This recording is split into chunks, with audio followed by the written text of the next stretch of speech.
Samantala, tiniyak po ng Department of Energy na walang rotating brownouts na mararanasan ng Meralco customers dahil sapat ang supply ng kuryente.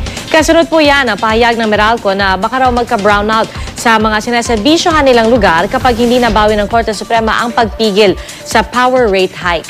Balita natin ni Julius Segovia. Sapat ang supply ng kuryente kaya walang dahilan para makaranas ng rotating brownouts ang mga Meralco customer. Yan ang tiniyak ni Energy Secretary Jericho Petilla kasunod ng komento ng Meralco sa Korte Suprema. Noong Biyernes, sinabi ng Meralco na kung hindi babawiin ng Korte ang temporary restraining order sa power rate hike, baka makaranas ng rotating brownout ang customers nila. Hindi raw kasi nila mababayaran ng power producers at pwedeng huminto ito sa pagsusupply ng kuryente.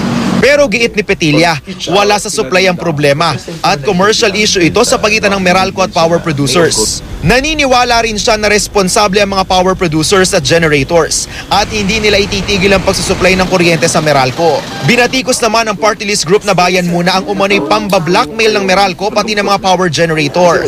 Tila tinatakot daw ng mga tiga-power industry ang Korte Suprema para bawiin ng TRO.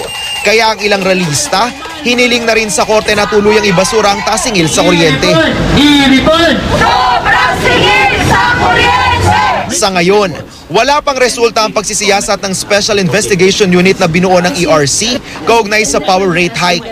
So earlier, we were expecting mabilis lang, madali lang maisasatin. But apparently maraming mga hinihingi. They are in the process of collecting all the information. Haharap ang ilang kinatawan ng ERC kasama ng iba pang industry players sa preliminary conference na ipinatawag ng Korte Suprema bilang paghahanda sa oral arguments sa January 21. Julius Segovia, GMA News.